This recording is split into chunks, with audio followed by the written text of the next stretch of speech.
যুদ্ধ নাকি রণহুঙ্কার? ট্রাম্পের আলটিমেটাম, বিশ্ব কি এক নতুন মোড়ের সামনে? ঘড়ির কাঁটা টিকটিক করে চলছে। সময়টা ৮ই আগস্ট। বাতাসে বারুদের গন্ধ আর বিশ্বের দুই পরাশক্তির মধ্যে এক স্নায়ু যুদ্ধের তীব্রতা। হোয়াইট হাউসের ওভাল অফিসে বসে ডোনাল্ড ট্রাম্পের চোখে এখন এক অস্থিরতা। তার দেয়া ২৪ ঘন্টার আলটিমেটামের সময়সীমা অনেক আগেই পেরিয়ে গেছে, কিন্তু রাশিয়া ইউক্রেন যুদ্ধ শেষ হয়নি। বরং রুশ প্রেসিডেন্ট পুতিন তার আক্রমণ আরও তীব্র করেছেন। ট্রাম্পের প্রাক নির্বাচনী প্রতিশ্রুতি ব্যর্থ হয়েছে, আর এখন তার ধৈর্য প্রায় শেষ। এক সময়কার বন্ধু পুতিন এখন তার চক্ষু শুর। ট্রাম্প একটি চূড়ান্ত আলটিমেটাম জারি করেছেন, ৮ই আগস্টের মধ্যে রাশিয়াকে যুদ্ধবিরতিতে সম্মত হতে হবে। কিন্তু পুতিন কি মাথা নত করবে? ক্রেমলিনে বসে পুতিন হয়তো মুচকি হাসছেন, কিন্তু তিনি ভালো করেই জানেন পারমাণবিক শক্তিধর কোনো দেশকে হুমকি দেয়া এতটা সহজ নয়। এই পরিস্থিতিতে হঠাৎই ট্রাম্পের সঙ্গে তীব্র বাক্য বিনিময় শুরু হয়েছে রাশিয়ার সাবেক প্রেসিডেন্ট দিমিত্রি মেদভেদেভের। মেদভেদেভ ট্রাম্পের এই আলটিমেটামকে খেলা বলে কটাক্ষ করেছেন, আর ট্রাম্পও তাকে ব্যর্থ প্রেসিডেন্ট বলে পাল্টে আক্রমণ করেছেন। মেদভেদেভ রাশিয়ার পারমাণবিক অস্ত্রের প্রসঙ্গ টেনে যে মন্তব্যটি করেছেন তা যেন যুদ্ধের সাইরেন বাজিয়ে দিয়েছে। সোশ্যাল মিডিয়া দেয়া এক পোস্টে মেদভেদেভের বক্তব্যকে অত্যন্ত উস্কানিমূলক অভিহিত করে ট্রাম্প বলেছেন, মেদভেদেভের এই বোকামি এবং উস্কানিমূলক কথাগুলো কেবল সাধারণ বক্তব্যের চেয়েও যদি বেশি কিছু হয়, তাই আমি দুটি পারমাণবিক সাবমেরিনকে উপযুক্ত অঞ্চলে মোতায়েন করার নির্দেশ দিয়েছি। তবে ঠিক কোন অঞ্চলে এই সাবমেরিন মোতায়েন করা হবে তা স্পষ্ট করেননি তিনি। এই উত্তেজনার মধ্যে মার্কিন রাজনীতিতে একটি চাঞ্চল্যকর টুইস্ট এসেছে। মার্কিন পররাষ্ট্রমন্ত্রী মার্কো রুবিওকে যখন মার্কিন যুক্তরাষ্ট্র ও রাশিয়ার মধ্যে সম্ভাব্য সামরিক সংঘাতের বিষয়ে প্রশ্ন করা হয়, তখন তার মন্তব্য যেন এক ভিন্ন সুর এনে দেয়। রুবিও অকপটে স্বীকার করেন যে মার্কিন যুক্তরাষ্ট্র এবং রাশিয়ার মধ্যে সরাসরি যুদ্ধ হওয়া প্রায় অসম্ভব। তার মতে দুই দেশই বিশ্বের সবচেয়ে বড় পারমাণবিক শক্তিধর। এমন একটি যুদ্ধ শুরু হলে এর ফল হবে ভয়াবহ। তিনি বলেন, এটি এমন কিছু নয় যা আমরা কখনো দেখতে পাব। কিন্তু রুবিওর এই মন্তব্য শান্তি প্রতিষ্ঠা করে না, বরং নতুন এক আশঙ্কার জন্ম দেয়। তিনি মনে করেন মূল ভয়টা যুদ্ধ নিয়ে নয়, বরং ছোটখাটো ভুল বোঝাবুঝি বা সংঘাতের কারণে সৃষ্ট উত্তেজনার বৃদ্ধি নিয়ে। যেহেতু প্রচলিত সামরিক সক্ষমতার দিক থেকে রাশিয়া যুক্তরাষ্ট্রের সঙ্গে পেরে উঠবে না, তাই তারা হয়তো শেষ পর্যন্ত কৌশলগত পারমাণবিক অস্ত্রের মতো ঝুঁকিপূর্ণ পথ বেছে নিতে পারে। রুবিওর এই বিশ্লেষণ যেন এক অন্ধকার ভবিষ্যতের ইঙ্গিত দেয়। ট্রাম্পের আলটিমেটাম, মেদভেদেভের হুমকি আর রুবিওর সাবধান বাণী, সব মিলিয়ে পরিস্থিতি এখন এক সূক্ষ্ম ভারসাম্যহীনতার উপর দাঁড়িয়ে আছে। ৮ই আগস্ট কি সত্যিই কোনো যুদ্ধের ঘণ্টা বাজাবে, নাকি পুতিন শেষ মুহূর্তে ট্রাম্পের কথায় সাড়া দেবেন, নাকি দুই পরাশক্তির এই আলটিমেটাম আর পাল্টা হুমকির খেলা শেষ পর্যন্ত নতুন কোনো সংঘর্ষের জন্ম দেবে? পুরো বিশ্ব এখন শ্বাসরুদ্ধকর প্রতীক্ষায়।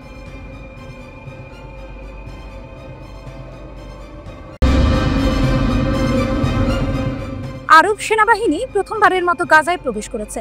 আরব বিমানগুলি অবরুদ্ধ ফিলিস্তিনি ছিটমহলের উপর দিয়ে উড়ে গেছে। ৩টি আরব দেশ ফিলিস্তিনিদের সাহায্য করার জন্য বাহিনীতে যোগ দিয়েছে।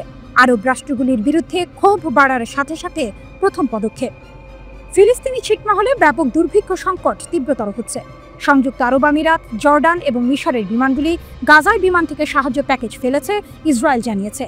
ইসরায়েলি অবরোধ অব্যাহতভাবে বিমান ও স্থল আক্রমণের মধ্যে ফিলিস্তিনিদের অনাহারে রাখার সময় এটি ঘটে।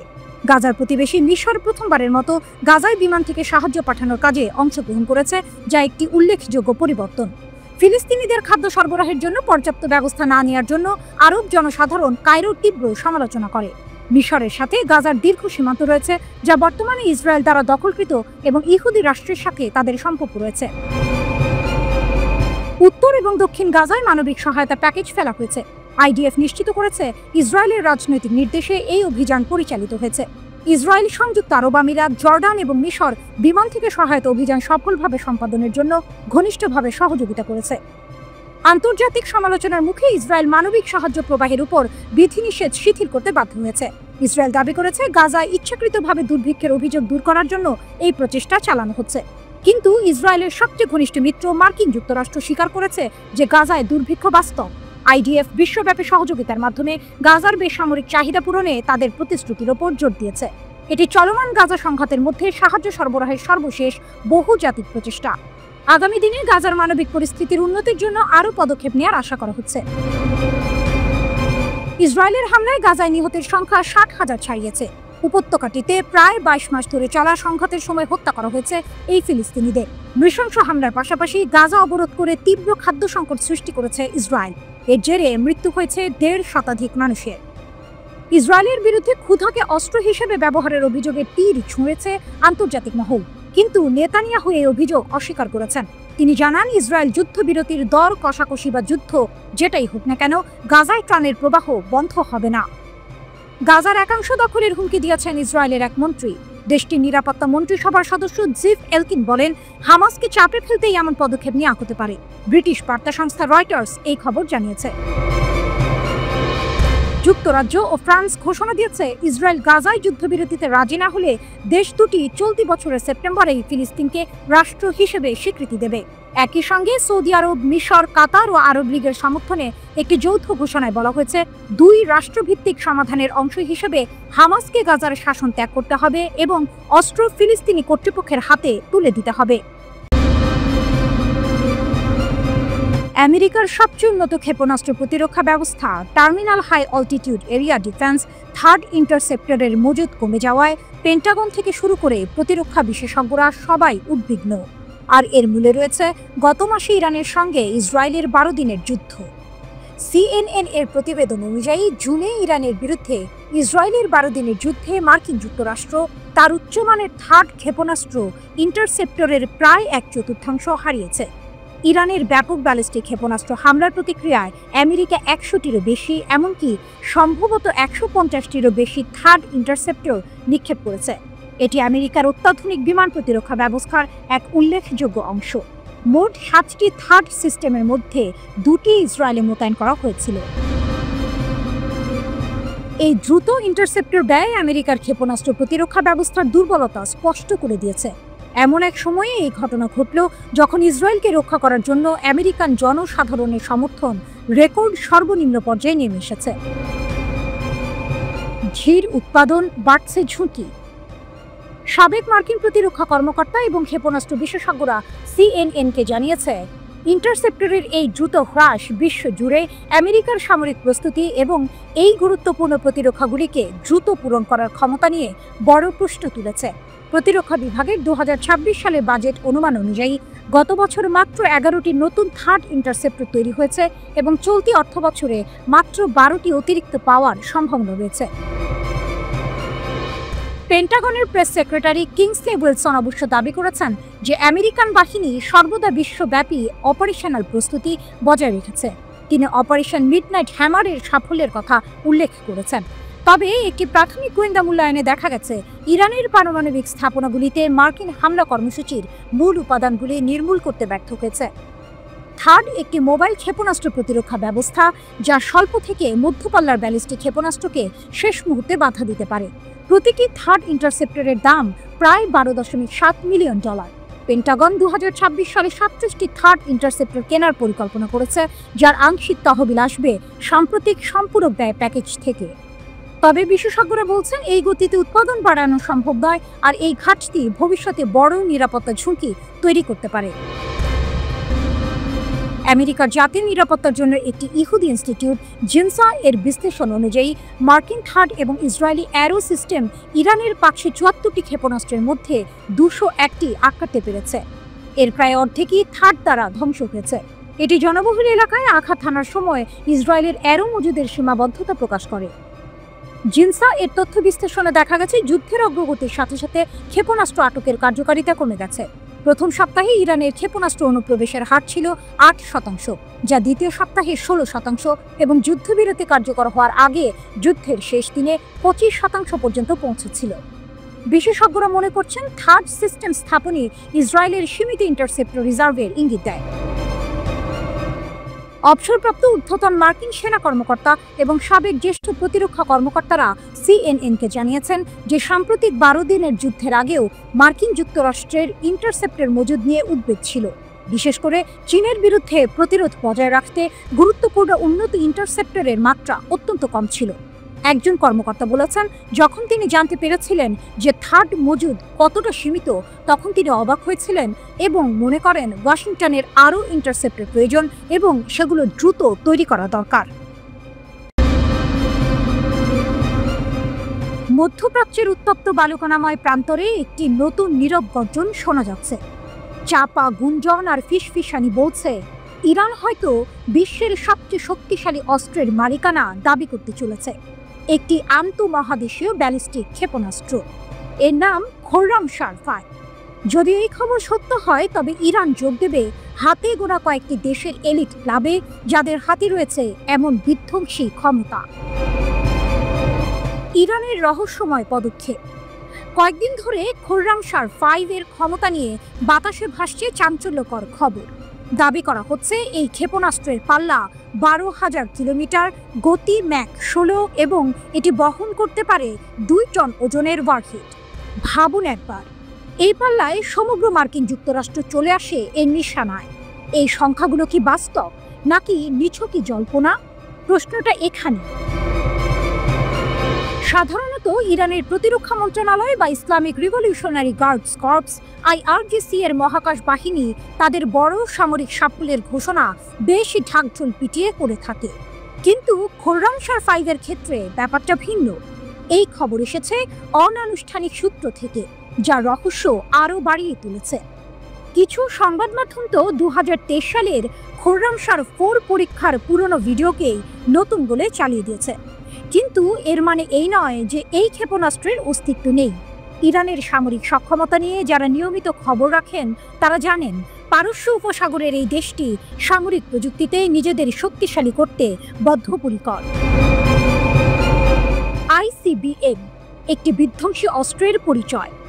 একটি আন্তঃমহাদেশীয় ব্যালিস্টিক ক্ষেপণাস্ত্র হলো দূরপাল্লার ক্ষেপণাস্ত্র, যা মহাদেশ জুড়ে বিভিন্ন ধরনের ওয়ারহেড বহন করতে পারে। এর সর্বনিম্ন পাল্লা 5,500 কিলোমিটার। অবাক করা ব্যাপার হলো, কিছু ICBM 16,000 এমনকি 18,000 কিলোমিটার পর্যন্ত যেতে পারে, যা পৃথিবীর প্রায় প্রতিটি ভূখণ্ডকে কভার করে। এগুলো সাধারণত 20 থেকে 30 মিটার উঁচু হয়, কিন্তু আধুনিক প্রযুক্তিতে ছোট সংস্করণও তৈরি হচ্ছে। সাইলো, মোবাইল লঞ্চার বা সাবমেরিন থেকে উৎক্ষেপিত এই ক্ষেপণাস্ত্রগুলো বায়ুমণ্ডল ভেদ করে মহাকাশে প্রবেশ করে, তারপর ম্যাক 20+ বা 24,000 কিলোমিটার বা ঘন্টার বেশি গতিতে লক্ষ্যবস্তুর দিকে ধেয়ে আসে। 30 থেকে 40 মিনিটের মধ্যেই এটি তার গন্তব্যে পৌঁছাতে পারে। শীতল যুদ্ধের সময় থেকে এই অস্ত্র বিশ্ব ভূ রাজনীতিকে নতুনভাবে সংজ্ঞায়িত করেছে। এটি পারমাণবিক ত্রিমুখী ব্যবস্থার একটি গুরুত্বপূর্ণ অংশ, যা বোমারু বিমান এবং সাবমেরিন থেকে উৎক্ষেপিত ব্যালিস্টিক ক্ষেপণাস্ত্রের পাশাপাশি কাজ করে। খোররামশার-5 ক্ষমতার নতুন সংজ্ঞা। যদিও খোররামশার-5 এর 12,000 কিলোমিটার পাল্লার দাবি সত্যি হয়, তবে এটি ইরানের বর্তমান দীর্ঘতম পাল্লার ক্ষেপণাস্ত্র। খোররামশার-1 অথবা 4 এর চেয়ে প্রায় 3 গুণ বেশি শক্তিশালী হবে। ইরানের সিমর্গো ক্যারিয়ার রকেটও যদি ব্যালিস্টিক ক্ষেপণাস্ত্রে রূপান্তরিত হয়, তবে একই পাল্লা অর্জন করতে পারে। তবে সামরিক বিশ্লেষকরা বলছেন, বেসামরিক ক্যারিয়ার রকেটকে ICBM এ রূপান্তরিত করার সম্ভাবনা কম, কারণ এগুলো ভারী, জ্বালানি লোড করতে বেশি সময় লাগে, আর তাই যুদ্ধের সময় শত্রুর সহজ লক্ষ্যবস্তু হয়ে উঠতে পারে। খোররামশার-5 এর ম্যাক 16 গতি ইঙ্গিত দেয় যে ইরানের ক্ষেপণাস্ত্র প্রযুক্তি অনেক উন্নত হয়েছে। এই গতিতে একটি ওয়ারহেডকে সঠিকভাবে লক্ষ্যবস্তুতে পৌঁছে দিতে হলে অত্যাধুনিক পুনঃপ্রবেশ যানের প্রয়োজন। ইরান ইতিমধ্যেই হাইপারসনিক ফাতাহ ক্ষেপণাস্ত্র পরীক্ষা করে এই সক্ষমতা প্রমাণ করেছে, যা ম্যাক 15 গতি অর্জন করে। এই ক্ষেপণাস্ত্রের তৃতীয় চমকপ্রদ বৈশিষ্ট্য হলো এর 2 টনের ওয়ারহেড প্যালোড, যা আমেরিকার বাংকার বাস্টার বোমার সমতুল্য। যদিও এই প্যালোডের সঠিক পাল্লা এখনও স্পষ্ট নয়, ইরানের প্রতিরক্ষা মন্ত্রী ব্রিগেডিয়ার জেনারেল আজিজ নাসিরজাদে জুন মাসে হাইপারসনিক গতিতে 2 টনের একটি রেকর্ড ব্রেকিং ওয়ারহেড পরীক্ষার কথা জানিয়েছেন। যদিও তিনি ICBM এর প্রসঙ্গে এই ওয়ারহেডের কথা উল্লেখ করেননি, তবে এটি ইঙ্গিত দেয় যে ইরান অত্যন্ত শক্তিশালী প্যালোড তৈরির সক্ষমতা অর্জন করেছে। জুনের শুরুর দিকে মধ্যপ্রাচ্যের আকাশে যখন শান্তির ক্ষীণ আলো উঁকি দিচ্ছিল, তখনই তা হঠাৎ করেই অন্ধকারে ডুবে গেল। কোনো পূর্বাভাস ছাড়াই ইসরায়েল অতর্কিত হামলা চালালো ইরানের মাটিতে। তেল আবিবের ধারণা ছিল তেহরান হয়তো এই আঘাতে স্তব্ধ হয়ে যাবে, কিন্তু সে ধারণা ভুল প্রমাণিত হলো। ইসরায়েলের ধারণার উল্টোটা ঘটিয়ে তেহরান পাল্টা জবাব দিল। ইসরায়েলের দিকে ধেয়ে আসলো ক্ষেপণাস্ত্রের বৃষ্টি। একের পর এক ক্ষেপণাস্ত্র হামলায় নাস্তানাবুদ হয়ে ইসরায়েল দ্বারস্থ হলো আমেরিকার। মার্কিন সেনারা ইসরায়েলের হয়ে ইরানের 3টি গুরুত্বপূর্ণ পারমাণবিক স্থাপনায় হামলা চালায়, কিন্তু ইরানও ছাড়ার পাত্র ছিল না। তারা কাতারের মার্কিন ঘাঁটিতে পাল্টা হামলা চালিয়ে যোগ্য জবাব দেয়। টানা 12 দিনের রুদ্ধশ্বাস যুদ্ধের পর যুদ্ধবিরতির প্রস্তাব আসে। এই 12 দিনের যুদ্ধকে ইসরায়েলের প্রধানমন্ত্রী বেনিয়ামিন নেতানিয়াহু দেখছেন এক বিরাট সাফল্য হিসেবে। তার দাবি, এই যুদ্ধে ইরানের কয়েকজন শীর্ষ সামরিক কর্মকর্তাকে হত্যা করা হয়েছে, প্রতিরক্ষা সক্ষমতা দুর্বল করা হয়েছে এবং সবচেয়ে বড় কথা, যুক্তরাষ্ট্রকে ইরানের পারমাণবিক স্থাপনায় হামলার জন্য রাজি করানো গেছে। কিন্তু ইরানও পিছিয়ে নেই, তারাও দাবি করছে এই যুদ্ধে তারাই বিজয়ী হয়েছে। এই বাকযুদ্ধের মধ্যে নতুন পরিকল্পনার কথা জানিয়েছেন নেতানিয়াহু। তিনি বলেছেন, গ্যাসের প্যাডেল থেকে পা সরানোর কোনো ইচ্ছা আমার নেই। এর সহজ অর্থ হলো ইসরায়েল আবারও হামলার প্রস্তুতি নিচ্ছে, যেন এক নতুন যুদ্ধের দামামা বাজছে মধ্যপ্রাচ্যে। আল জাজিরাকে দেওয়া সাক্ষাৎকারে একাধিক বিশ্লেষকের মত অনুসারে ইসরায়েল এখন সেই সুযোগ খুঁজছে যার মাধ্যমে ইরানকে আরও দুর্বল করা যাবে অথবা ইরানের শাসকদের ক্ষমতাচ্যুত করা যাবে। কিন্তু এই ধরনের বড় আকারের অভিযান চালানোর জন্য ইসরায়েলকে যুক্তরাষ্ট্রের অনুমতি নিতে হবে। মার্কিন প্রেসিডেন্ট ডোনাল্ড ট্রাম্পের প্রশাসন কি সেই অনুমতি দেবে? অনেকেই মনে করছেন তা সহজে মিলবে না, কারণ যুক্তরাষ্ট্র হয়তো চাইবে না মধ্যপ্রাচ্যে আবারও বড় ধরনের যুদ্ধ শুরু হোক, যা তাদের অর্থনৈতিক ও রাজনৈতিক স্বার্থের জন্য ক্ষতিকর হতে পারে। এদিকে ইসরায়েল গত 12 দিনের যুদ্ধকে আত্মরক্ষামূলক পদক্ষেপ হিসেবে দাবি করেছিল, যার লক্ষ্য ছিল ইরানের পারমাণবিক কর্মসূচি ধ্বংস করা। যদিও তেহরান বারবার বলে আসছে তাদের কর্মসূচি কেবল বেসামরিক উদ্দেশ্যে, কিন্তু ইসরায়েলের এই হুঙ্কারকে মোটেও হালকাভাবে নিচ্ছে না ইরান। ইরানের প্রেসিডেন্ট মাসুদ পেজেশকিয়ান জানিয়েছেন, তারা ইসরায়েলের যে কোনো নতুন সামরিক অভিযানের জন্য প্রস্তুত। তাদের সশস্ত্র বাহিনী আবারও ইসরায়েলের ভেতর গভীরভাবে আঘাত হানতে সক্ষম। ইরান বিষয়ক বিশ্লেষক ট্রিতা পার্সি মনে করেন, নেতানিয়াহুর চূড়ান্ত লক্ষ্য হলো ইরানকে সিরিয়া বা লেবাননের মতো করে ফেলা, যেখানে ইসরায়েল যখন খুশি তখন হামলা চালাতে পারবে এবং কেউ তেমন জোরালো প্রতিক্রিয়া দেখাবে না। ইসরায়েল মূলত যুদ্ধ পুনরায় শুরু করতে চায়, কারণ তারা চায় ইরানকে এমন এক অবস্থায় নিয়ে আসতে যাতে তা বারবার আঘাত করার জন্য উন্মুক্ত থাকে।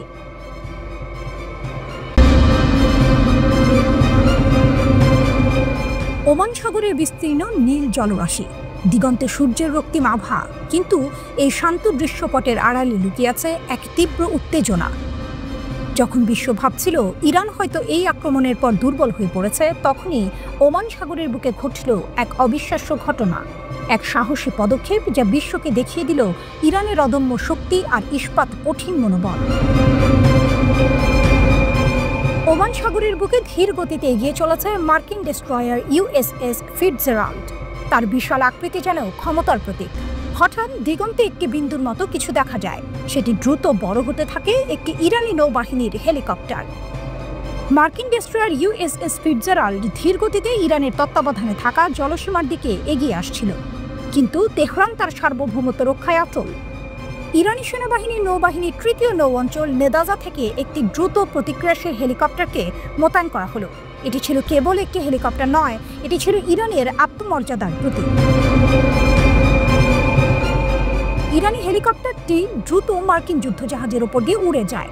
হেলিকপ্টারের পাইলট স্পষ্ট রেডিও সতর্কবার্তা প্রদান করে, মার্কিন জাহাজটিকে ইরানের জলসীমা থেকে দূরে থাকার নির্দেশ দেয়। মার্কিন যুদ্ধজাহাজের ক্রুরা হতবাক। পিছু হটো, নইলে পদক্ষেপের মুখোমুখি হও। ইরানের প্রতিরক্ষা মন্ত্রীর এই বজ্র কণ্ঠ যেন প্রতিধ্বনিত হচ্ছিল ওমান সাগরের বাতাসে। মার্কিন ফিটজেরাল্ড পিছু হটার আগে হেলিকপ্টারটিকে লক্ষ্য করে হামলা চালানোর হুমকি দেয় বলে অভিযোগ। এটি ছিল এক স্নায়ু যুদ্ধ, যেখানে 1 ইঞ্চিও ছাড় দিতে রাজি ছিল না ইরান। মার্কিন যুদ্ধজাহাজের ক্রুরা হেলিকপ্টারটি কাছাকাছি থাকলে তার সাথে সংঘাতের হুমকি দেয়। পরিস্থিতি চরম উত্তেজনার দিকে মোড় নেয়। ঠিক তখনই ইরানের সেনাবাহিনীর বিমান প্রতিরক্ষা কমান্ড হস্তক্ষেপ করে। তাদের নির্দেশ আসে স্পষ্ট ও অটল। ইরানি বিমান প্রতিরক্ষা কমান্ড হেলিকপ্টারটিকে সম্পূর্ণ বিমান প্রতিরক্ষা সুরক্ষায় ঘোষণা করে এবং আমেরিকান ডেস্ট্রয়ারকে তার পথ পরিবর্তন করার নির্দেশ দেয়। এটি ছিল এক অদম্য গর্জন যা মার্কিন যুদ্ধজাহাজকে বাধ্য করে তাদের পথ পরিবর্তন করতে। ইরানের তাসনিম সংবাদ সংস্থা দাবি করেছে যে বিধ্বস্ত মার্কিন যুদ্ধবিমানটি আত্মসমর্পণ করতে এবং তার সামুদ্রিক অঞ্চল থেকে বেরিয়ে যেতে বাধ্য হয়েছিল। তাসনিম আরও দাবি করেছে যে হেলিকপ্টার পাইলট মার্কিন সতর্কবার্তা উপেক্ষা করে তার টহল অব্যাহত রেখেছে, যা ছিল ইরানের অটল সংকল্পের এক জ্বলন্ত প্রমাণ। 1980 সাল থেকে ইরান ও মার্কিন নৌবাহিনীর পারস্য উপসাগর, ওমান উপসাগর এবং হরমুজ প্রণালীতে মুখোমুখি সংঘর্ষের দীর্ঘ ইতিহাস রয়েছে। 2019 সালে আকাশসীমা লঙ্ঘনের কারণে ইরান হরমুজ প্রণালীর কাছে একটি মার্কিন RQ-4A গ্লোবাল হক ড্রোন গুলি করে ভূপাতিত করে। ইরানের নৌবাহিনী প্রায়শই পারস্য উপসাগর এবং ওমান সাগরে বৃহৎ আকারে মহড়া পরিচালনা করে, যা তার ক্ষমতা প্রদর্শন করে এবং বিদেশি শক্তির বিরুদ্ধে প্রতিরোধের ইঙ্গিত দেয়। মাত্র কিছুদিন আগেই মার্কিন সমর্থিত ইসরায়েলের আকস্মিক বিমান হামলায় ইরানের মাটি কেঁপে উঠেছিল। 12 দিনের এক ভয়াবহ যুদ্ধ, যেখানে ইসরায়েল ইরানের একাধিক লক্ষ্যবস্তুতে হামলা চালায়, শীর্ষ কমান্ডার এবং পারমাণবিক বিজ্ঞানীদের হত্যা করে। পারমাণবিক ও সামরিক স্থাপনা লক্ষ্য করে চালানো হয়েছিল বোমা হামলা।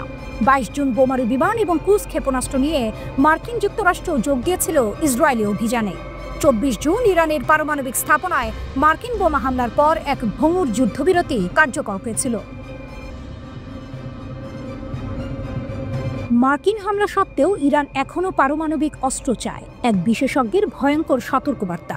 আমেরিকা আর ইসরায়েলের একের পর এক হামলা সত্ত্বেও ইরান কি এখনও পারমাণবিক অস্ত্রের স্বপ্ন দেখছে? একজন শীর্ষ নিরাপত্তা বিশেষজ্ঞের সতর্কবার্তা কিন্তু তেমনই ইঙ্গিত দিচ্ছে। তিনি বলছেন, ইরানের সবচেয়ে বিপজ্জনক ক্ষমতা হলো কূটনীতিকে নিজেদের স্বার্থে ব্যবহার করা, আর এর লক্ষ্য একটাই, পারমাণবিক অস্ত্রের চূড়ান্ত লক্ষ্য।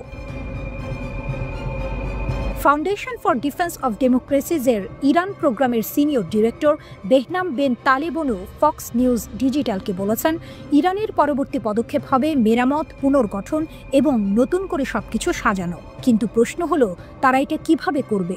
আন্তর্জাতিক সম্প্রদায়ের সাথে ফ্লার্ট করে নাকি সম্পূর্ণ অন্ধকারে চলে গিয়ে? এটা এখনও দেখার বাকি, তিনি যোগ করেন। গত মাসে ইরানের পারমাণবিক কর্মসূচিতে মার্কিন যুক্তরাষ্ট্র এবং ইসরায়েলের হামলার পর ফোর্দো, ইস্পাহান এবং নাতাঞ্জ পারমাণবিক স্থাপনা গুরুতরভাবে ক্ষতিগ্রস্ত হয়েছে বলে সরকারি মুখপাত্র ফাতেমে মোহেজেরানি নিশ্চিত করেছেন। তবে ক্ষতির পরিমাণ নিয়ে সন্দেহ রয়েছে, বিশেষ করে হামলার আগে ইরান কঠোর সুরক্ষিত স্থাপনা থেকে কোনো সমৃদ্ধ ইউরেনিয়াম বা সেন্ট্রিফিউজ সরিয়ে নিতে সক্ষম হয়েছিল কিনা তা নিয়ে প্রশ্ন উঠছে। যদিও ট্রাম্প প্রশাসন দাবি করেছে যে তারা 3টি স্থাপনা নিশ্চিহ্ন করে দিয়েছে, ইসরায়েলি কর্মকর্তারা বলছেন তারা পরিস্থিতি নিবিড়ভাবে পর্যবেক্ষণ করছেন। মার্কিন যুক্তরাষ্ট্র এবং ইসরায়েলের বিশেষজ্ঞরা বিশ্বাস করেন ইরান এখনও বাংকার ধ্বংসকারী বোমা থেকে ক্ষতির পরিমাণ মূল্যায়ন করছে এবং তারা যতটা সম্ভব পুনরুদ্ধার ও মেরামত করার চেষ্টা করবে, যার অর্থ তারা সময় কিনতে চাইবে।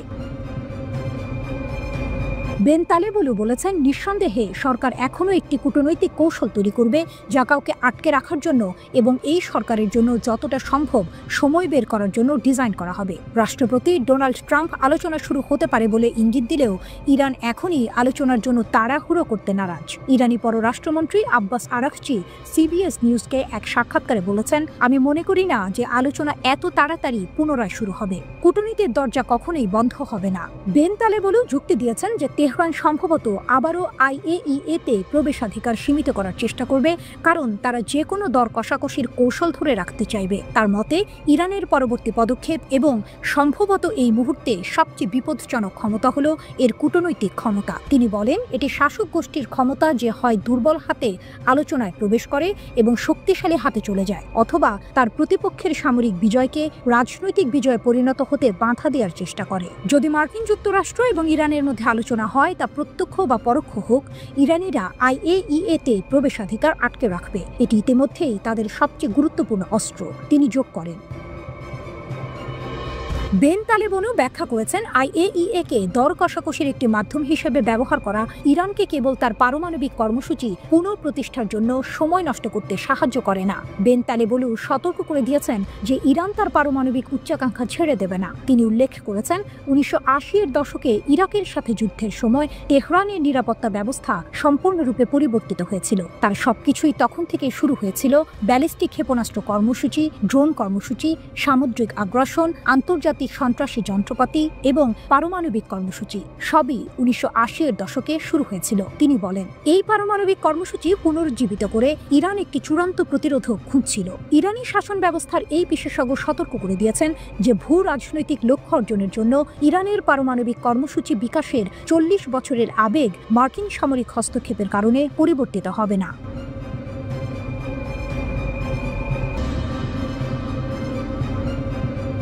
যুক্তরাষ্ট্রের মধ্যস্থতায় ইসরায়েল ও ইরানের মধ্যে যে যুদ্ধবিরতি হয়েছে তাতে 12 দিনের পাল্টাপাল্টি হামলার অবসান ঘটেছে। ইসরায়েলের প্রধানমন্ত্রী বেনিয়ামিন নেতানিয়াহু এই সংঘাতে নিজেদের বিজয় ঘোষণা করেছেন। ইরানও এই যুদ্ধে বিজয় দাবি করেছে। ইসরায়েলের দিকে 500টিরও বেশি ব্যালিস্টিক মিসাইল এবং প্রায় 1100টি ড্রোন হামলা চালায় ইরান। এত বিপুল সংখ্যক ক্ষেপণাস্ত্র ও ড্রোন হামলায় ইসরায়েলের অত্যাধুনিক ক্ষেপণাস্ত্র প্রতিরক্ষা ব্যবস্থা আয়রন ডোম পুরোপুরি কার্যকর ছিল না। ইসরায়েলি সংবাদ মাধ্যমগুলো জানিয়েছে ইসরায়েলের ক্ষেপণাস্ত্র প্রতিরোধের হার কমে গিয়েছিল, তবে এর মূল কারণ স্পষ্ট নয়। ধারণা করা হচ্ছে ইসরায়েল তাদের ব্যয়বহুল ইন্টারসেপ্টর মিসাইলগুলো খুব প্রয়োজন ছাড়া ব্যবহার না করার কৌশল নিয়েছিল। টেলিগ্রাফের এক প্রতিবেদনে বলা হয়েছে ইরানের 5 শতাধিক ক্ষেপণাস্ত্রের মধ্যে 222টি ঠেকাতে ইসরায়েলের প্রায় $1.5 বিলিয়ন খরচ হয়েছে। ক্লাস্টার বোমা ওয়ারহেড এবং ইসরায়েলের ক্ষয়ক্ষতি। দ্য টেলিগ্রাফের প্রতিবেদন অনুযায়ী 19 জুনের হামলায় ইরান তাদের ক্ষেপণাস্ত্রে একটি ক্লাস্টার বোমা ওয়ারহেড ব্যবহার করে। এই ওয়ারহেড প্রায় 8 কিলোমিটার এলাকার মধ্যে 20টি ছোট ছোট বিস্ফোরণ ঘটায়। এর মধ্যে একটি বিস্ফোরক আজর শহরে আঘাত হানে, যার শব্দ এবং ক্ষয়ক্ষতি ছিল ছোটখাটো রকেট বিস্ফোরণের মতো। ইরানের ক্ষেপণাস্ত্র সক্ষমতা বৃদ্ধি এবং ইসরায়েলের উদ্বেগ। একজন ইসরায়েলি সামরিক কর্মকর্তা জানিয়েছেন ইরান প্রায় 400 ক্ষেপণাস্ত্র লঞ্চার ব্যবহার করেছিল, যার মধ্যে ইসরায়েল 200টিরও বেশি ধ্বংস করতে সক্ষম হয়। এতে ইরানের ক্ষেপণাস্ত্র অভিযানে কিছুটা হলেও বাধা সৃষ্টি হয়েছে। তবে তিনি ইরানের ক্ষেপণাস্ত্র উৎপাদন নিয়ে গভীর উদ্বেগ প্রকাশ করেছেন। তিনি বলেন, সংঘর্ষের শুরুতে ইরানের কাছে প্রায় 2000 থেকে 2500 ব্যালিস্টিক ক্ষেপণাস্ত্র ছিল, তবে তারা দ্রুত গণ উৎপাদন কৌশলের দিকে এগোচ্ছে। আগামী কয়েক বছরের মধ্যে তাদের ক্ষেপণাস্ত্রের মজুদ 8000 থেকে 20,000-এ উন্নীত হতে পারে। এই তথ্য ইসরায়েলের জন্য নতুন মাথা ব্যথার কারণ হয়ে দাঁড়িয়েছে। আয়রন ডোম নিয়ে ইরানিদের উপহাস ব্যাপক ক্ষয়ক্ষতি এড়াতে না পারায় ইসরায়েলের প্রতিরক্ষা ব্যবস্থা নিয়ে রীতিমতো রসিকতা করেছে ইরান। দেশটির গণমাধ্যমে আয়রন ডোমকে উপহাস করে কার্টুন বানানো হচ্ছে। ইসরায়েলি শহরগুলোতে আঘাত হানা ক্ষেপণাস্ত্রের ভিডিওতে বাজানো হচ্ছে বিপ্লবী গান। ইরানি কর্মকর্তারা মনে করছেন ইসরায়েলের বিমান প্রতিরক্ষা ব্যবস্থাকে বিভ্রান্ত করার জন্য একই সঙ্গে ক্ষেপণাস্ত্র এবং ড্রোন ব্যবহার করা ছিল তাদের কৌশলগত সাফল্য। ইরানের আত্মবিশ্বাস তুঙ্গে। ইরানের রাষ্ট্রীয় টিভিতে IRGCর deputy commander in chief major general Ali Fazli দাবি করেছেন ইসলামী বিপ্লবের 47 বছরের ইতিহাসে ইরান সবচেয়ে ভালো প্রতিরক্ষামূলক অবস্থানে রয়েছে। সামরিক প্রস্তুতি, অপারেশনাল সংহতি এবং যোদ্ধাদের মনোবলের দিক থেকে আমরা আগে কখনো এতটা উঁচুতে ছিলাম না। যদিও ইরানের ক্ষেপণাস্ত্র ও ড্রোন ভিত্তিক প্রতিরোধ ব্যবস্থা কিছুটা কৌশলগত শক্তি দেখিয়েছে, কিন্তু এর বড় ধরনের দুর্বলতাও উন্মোচিত হয়েছে। আধুনিক বিমান ও বৈদ্যুতিক যুদ্ধের সক্ষমতা আছে, এমন শক্তির বিরুদ্ধে শুধু এই ব্যবস্থা সেভাবে কাজ করে না। এই কৌশলগত ঘাটতি পূরণে ইরান এখন জরুরি ভিত্তিতে রাশিয়ার S-400 আকাশ প্রতিরক্ষা ব্যবস্থা ও Su-35 যুদ্ধ বিমান সংগ্রহের উদ্যোগ নেবে বলে ধারণা করা হচ্ছে। একই সঙ্গে চীনের কাছ থেকে যুদ্ধ বিমান নেওয়ার বিষয়টিকেও ইরান এখন বিবেচনা করবে, কেননা সম্প্রতি ভারত পাকিস্তান সংঘাতের সময় চীনের যুদ্ধ বিমান সক্ষমতা প্রমাণ করেছে।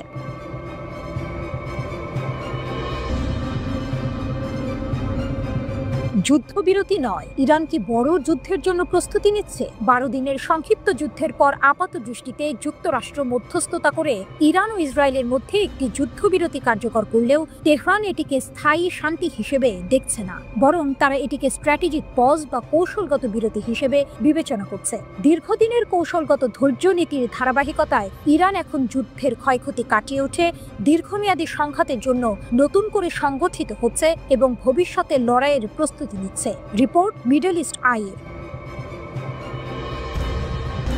বিপর্যয়ের মাঝেও তেহরানের আত্মবিশ্বাস। সাম্প্রতিক যুদ্ধে ইসরায়েল যুক্তরাষ্ট্রের সহায়তায় ইরানের বিভিন্ন সামরিক ঘাঁটি, ক্ষেপণাস্ত্র স্থাপনা ও পারমাণবিক গবেষণাগারে ব্যাপক আঘাত হানে। এতে আইআরজিসির শীর্ষ কর্মকর্তা, মহাকাশ বিভাগের প্রধান ও একাধিক পারমাণবিক বিজ্ঞানী নিহত হন। কিন্তু এই বিপর্যয়ের মধ্যেও ইরান নিজেদের প্রতিরোধ ক্ষমতা প্রমাণ করেছে। তাদের পাল্টা ক্ষেপণাস্ত্র হামলায় ইসরায়েলের উন্নত প্রতিরক্ষা ব্যবস্থা আয়রন ডোমও চাপের মুখে পড়ে যায়। এই ঘটনা প্রমাণ করে প্রতিকূল পরিস্থিতিতেও ইরান শক্তিশালী প্রতিরোধ করতে সক্ষম।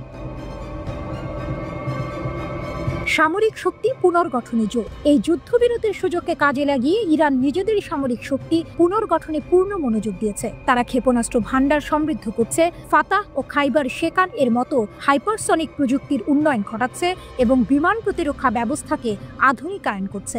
যুদ্ধ থেকে পাওয়া শিক্ষা অনুযায়ী আধুনিক যুদ্ধে জয় পেতে শুধু ক্ষেপণাস্ত্র বা ড্রোন যথেষ্ট নয়, প্রয়োজন পূর্ণাঙ্গ বিমান প্রতিরক্ষা ও আকাশাধিপত্য। তাই ইরান এখন রাশিয়ার S-400 প্রতিরক্ষা ব্যবস্থা, Su-35 যুদ্ধ বিমান এবং চীনের J-10 ও পঞ্চম প্রজন্মের J-20 যুদ্ধ বিমান সংগ্রহের পরিকল্পনা করছে।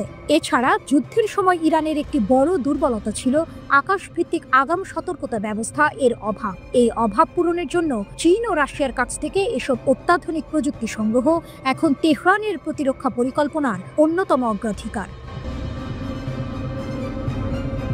কূটনীতির ময়দানে ইরানের নতুন চাল। সামরিক প্রস্তুতির পাশাপাশি ইরান আন্তর্জাতিক কূটনীতির ময়দানেও নিজেদের অবস্থান জোরদার করতে চাইছে। তারা ইসরায়েল ও যুক্তরাষ্ট্রের বিরুদ্ধে আন্তর্জাতিক বিচার আদালতে মামলা করার প্রস্তুতি নিচ্ছে। অভিযোগ, তারা ঘোষণাহীন যুদ্ধ শুরু করেছে এবং আন্তর্জাতিক আইন অনুযায়ী সুরক্ষিত পারমাণবিক স্থাপনাগুলোতে আঘাত হেনেছে। তেহরান স্পষ্ট জানিয়ে দিয়েছে, এই বিচারিক প্রক্রিয়া পূর্ণাঙ্গ না হওয়া পর্যন্ত তারা পারমাণবিক আলোচনায় ফিরবে না।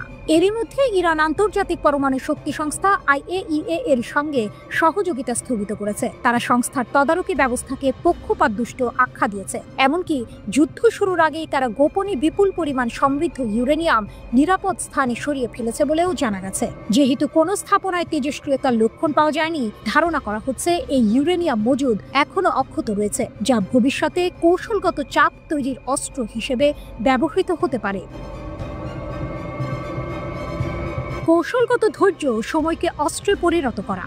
ইরান এখন কেবল যুদ্ধের ক্ষতি কাটিয়ে উঠছে না, বরং ধাপে ধাপে সামরিক, কূটনৈতিক ও মনস্তাত্ত্বিক লড়াইয়ের প্রস্তুতি নিচ্ছে। তাদের বিশ্বাস, সময়ের সঙ্গে সঙ্গে ইসরায়েল আরও বেশি আন্তর্জাতিক ও অভ্যন্তরীণ চাপে পড়বে, আর সেই সময়কেই তারা কৌশলগতভাবে ব্যবহার করতে চায় নিজেদের পক্ষে ভারসাম্য টানতে। তেহরানের কাছে কৌশলগত ধৈর্য মানে শুধুই অপেক্ষা নয়, বরং এটি সময়কে একটি শক্তিশালী অস্ত্রে পরিণত করে ধাপে ধাপে প্রতিপক্ষকে দুর্বল করার দীর্ঘমেয়াদী এক রাজনৈতিক ও মনস্তাত্ত্বিক যুদ্ধনীতি।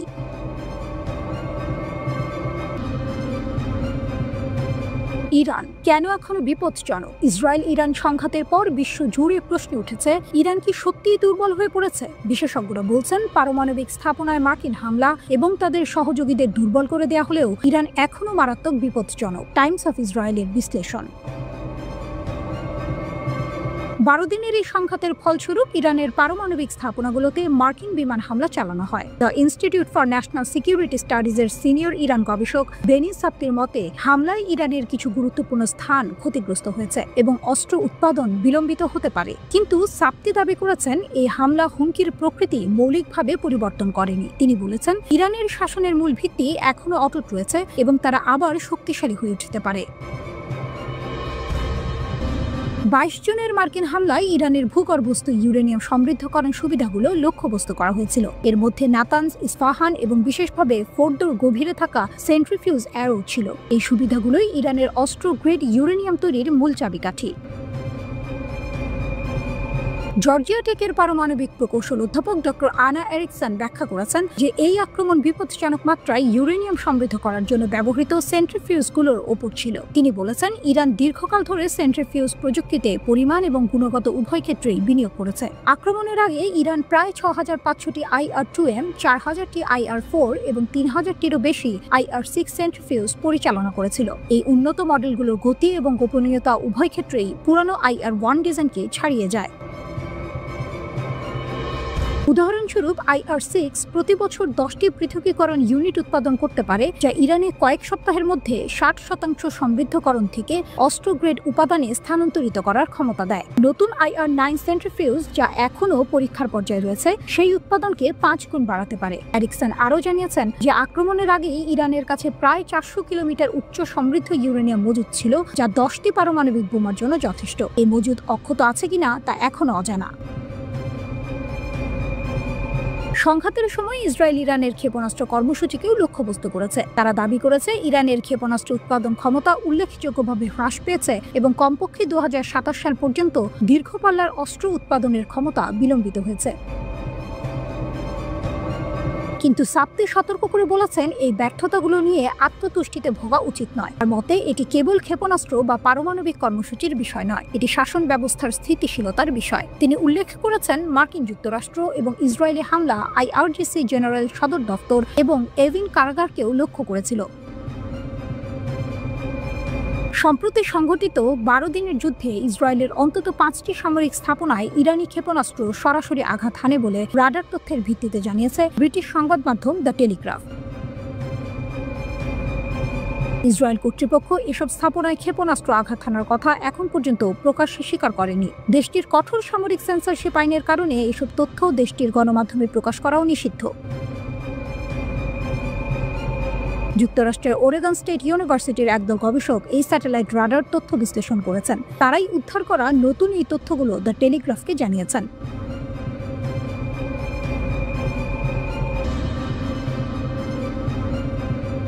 ইরান যেন রণহুঙ্কার দিল। তাদের শীর্ষ সামরিক মুখপাত্র ব্রিগেডিয়ার জেনারেল আবুল ফজল শেখার্চি সাফ জানিয়ে দিয়েছেন, পশ্চিম এশিয়ায় অবস্থিত মার্কিন যুক্তরাষ্ট্র এবং ইসরায়েলের সকল সামরিক ঘাঁটি ইরানের হামলার আওতায়। শেখার্চি দাবি করেছেন, সাম্প্রতিক সংঘাতের জন্য মার্কিন যুক্তরাষ্ট্রই মূল দায়ী এবং ইরান তার আত্মরক্ষার জন্য ধ্বংসাত্মক প্রতিশোধ নিতে প্রস্তুত। শেখার্চি আল মায়াদিনকে দেয়া এক সাক্ষাৎকারে বলেছেন, ইরান যুদ্ধ শুরু করেনি, কিন্তু প্রতিপক্ষের ধ্বংসাত্মক হামলার জবাবে 12 দিনের মধ্যে কার্যকরভাবে পাল্টা জবাব এনেছে। তিনি জোর দিয়ে বলেন, এই পাল্টা হামলায় শত্রুদের উল্লেখযোগ্য ক্ষতি হয়েছে। তার মতে শক্তিশালী ইরানি প্রতিশোধমূলক অভিযান সহ্য করার পরেই প্রতিপক্ষরা যুদ্ধবিরতিতে বাধ্য হয়েছে। তিনি দাবি করেছেন, সংঘাত শেষ হওয়ার আগে শেষ ক্ষেপণাস্ত্র এবং ড্রোন ইরানি নিক্ষেপ করেছিল। শেখার্চি দাবি অনুযায়ী অসংখ্য ইসরায়েলি সামরিক, নিরাপত্তা এবং গবেষণা কেন্দ্র সম্পূর্ণরূপে ধ্বংস হয়ে গেছে। শুধু তাই নয়, তিনি কাতারের আল উদেইদ বিমান ঘাঁটিতে অবস্থিত মার্কিন বাহিনীর মারাত্মক ক্ষয়ক্ষতির কথাও জানিয়েছেন। সবচেয়ে চমকপ্রদ তথ্য হল, শেখার্চি বলেছেন, শত্রুদের বেশিরভাগ ক্ষয়ক্ষতি কঠোরভাবে গণমাধ্যম থেকে গোপন রাখা হয়েছে। তিনি পশ্চিমা গণমাধ্যমের বিশ্বাসযোগ্যতা নিয়ে প্রশ্ন তুলেছেন এবং চ্যালেঞ্জ করে বলেছেন, শত্রুরা যদি সত্যি গণতান্ত্রিক এবং সৎ হয়, তাহলে তাদের ক্ষয়ক্ষতি বিশ্বের কাছে প্রকাশ করতে দিন। তার মতে ইরানি ড্রোন এবং ক্ষেপণাস্ত্র বিশ্বের সবচেয়ে উন্নত বিমান প্রতিরক্ষা ব্যবস্থাকেও ভেদ করতে সক্ষম হয়েছে এবং ইসরায়েলের আকাশসীমা আমাদের কাছে হয়েছে। শেখার্চি নিশ্চিত করেছেন, ইরানের অনেক হামলা কৌশলগত লক্ষ্যবস্তুতে আঘাত হেনেছে এবং তেহরানের কাছে এখনো আরও অনেক কৌশলগত লক্ষ্যবস্তু রয়েছে। তিনি বলেছেন, আঘাতপ্রাপ্ত লক্ষ্যবস্তুর প্রকৃতির কারণে শত্রুদের মনোবল ভেঙে পড়েছে। তার দাবি, ইসরায়েলি সামরিক বাহিনীকে নিজেদের আশ্রয় কেন্দ্রে ফিরে যেতে হয়েছে, সাধারণ বসতি স্থাপনাকারীরা নয়। এছাড়াও তিনি প্রকাশ করেছেন যে ইরানি বাহিনী অনেক মার্কিন ও ইসরায়েলি ড্রোন ভূপাতিত করেছে। শেখার্চি স্পষ্টভাবে সতর্ক করেছেন, ইরান যে কোনো নতুন আগ্রাসনের প্রচেষ্টার বিরুদ্ধে ধ্বংসাত্মক শক্তির সাথে প্রতিক্রিয়া জানাতে দৃঢ় প্রতিজ্ঞ। তিনি আবারও জোর দিয়ে বলেছেন, পশ্চিম এশিয়ায় অবস্থিত মার্কিন ও ইসরায়েলি ঘাঁটিগুলো ইরানের ফায়ার রেঞ্জের মধ্যে। শেখার্চি মার্কিন যুক্তরাষ্ট্র, ইসরায়েল এবং তাদের সমর্থকদের যুদ্ধবিরতি লঙ্ঘনের বিরুদ্ধে কঠোর হুঁশিয়ারি দিয়েছেন। তিনি বলেছেন, যে কোনো ভুলের জবাব বিধ্বংসী হবে এবং ইরানের প্রতিশোধ আগের চেয়েও বেশি ধ্বংসাত্মক হবে, যেখানে নতুন এবং অপ্রত্যাশিত সামরিক কৌশল ব্যবহার করা হবে। তিনি স্পষ্ট করে বলেছেন, যে কোনো ভুল বা আগ্রাসনের ক্ষেত্রে আমরা সমস্ত লাল রেখা অতিক্রম করব, অর্থাৎ ইরান তাদের সীমা অতিক্রম করতে মোটেই দ্বিধা করবে না। ইরানের প্রতিরক্ষা সক্ষমতা নিয়ে শেখার্চি গর্ব করে বলেছেন, দেশটির উন্নত এবং ধ্বংসাত্মক সামরিক শক্তি রয়েছে। তারা স্বাধীনভাবে অস্ত্র তৈরি করে, দ্রুত আপডেট করে এবং দীর্ঘস্থায়ী সংঘাতে জড়াতে ভয় পায় না। তিনি প্রতিশ্রুতি দিয়েছেন, আমাদের বিজ্ঞানী এবং প্রকৌশলীরা বিদেশি সহায়তা ছাড়াই অত্যাধুনিক অস্ত্র তৈরি করতে পারেন এবং ইরানের অস্ত্রাগার যে কোনো সংঘাতের ফলাফল পরিবর্তন করতে পারে। মার্কিন যুক্তরাষ্ট্রকে হুঁশিয়ারি দিয়ে তারা বলেছেন, তারা যে কোনো আগ্রাসনের প্রতিক্রিয়ায় ইরানের তিক্ততার স্বাদ পাবে।